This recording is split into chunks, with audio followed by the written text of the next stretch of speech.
Economia no programa Encontro Marcado. Participação do economista, professor Paulo André de Oliveira. Tudo bem, Paulo? Oi, Márcio, tudo bem? Paulo, eu gostaria que você falasse a respeito do Risco Brasil. O que é o Risco Brasil, Paulo? Márcio, o risco Brasil, ele também é chamado de risco país.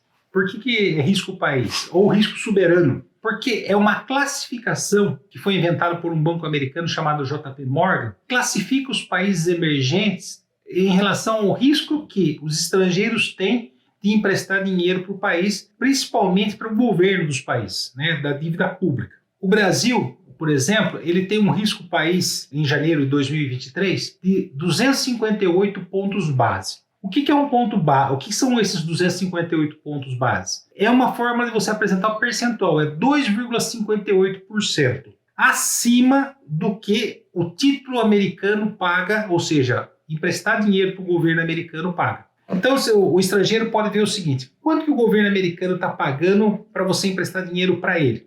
Vamos imaginar aí 4%. Então, para você emprestar dinheiro para o Brasil, você quer esses 4% mais 2,58%, que é os 258 pontos base. Essa classificação ela vale para vários países emergentes como Brasil, México e outros países, Índia, e foi inventada aí por esse banco, né, pelo JP Morgan, mas existem outras classificações de risco. Né? Outras classificações de risco, como por exemplo o rating, que é uma demonstração na forma de letras, mas aí não é só para país, é também para empresas. Por exemplo, um país que tem uma classificação A é um país muito seguro para você emprestar dinheiro. AAA é super seguro. Nos Estados Unidos é considerado um país AAA. O Brasil era um país BB-.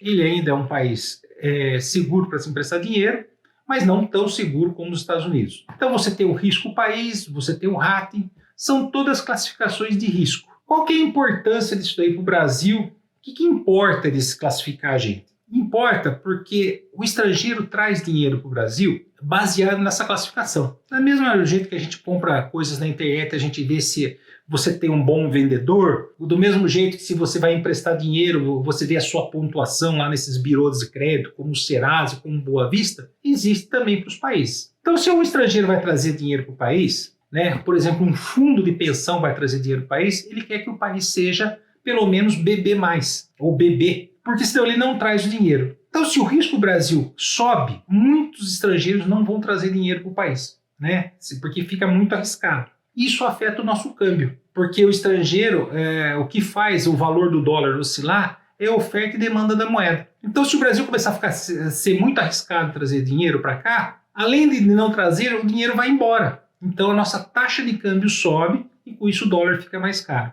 O dólar ficando mais caro, isso daí afeta o preço dos produtos em dólar e dos produtos que também têm a cotação em dólar, como é o caso do açúcar, como é o caso do óleo de soja, da energia elétrica. Então, isso afeta a nossa inflação. Então, quanto maior o risco Brasil, maior tem que ser a nossa taxa de juros para não afetar o nosso câmbio. E isso também afeta investimentos físicos, investimentos reais. Por exemplo, trazer uma fábrica para o Brasil. Eu vou olhar o risco país? Vou, porque o risco país está refletindo como é perigoso emprestar dinheiro para o país. Então, ele está analisando a economia brasileira como um todo. A economia, como ela está funcionando, como o governo administra as contas públicas. Então, é um negócio muito mais amplo. Aquele número, ele está resumindo uma coisa muito mais ampla. Ele está resumindo como o estrangeiro vê o Brasil. Eu falei aqui que em janeiro de 2023 estavam em 258 pontos. E isso daí foi mais ou menos essa pontuação que nós tivemos aí em torno de 2022 durante todo o ano. Quando o risco país cai, a nossa taxa de juros também pode cair por esse fator. Não é só esse o único fator que influencia a taxa de juros, mas também influencia. Então é isso. O risco Brasil é uma classificação que agências estrangeiras fazem sobre a economia brasileira, se é arriscado ou não trazer dinheiro para o Brasil. É isso aí.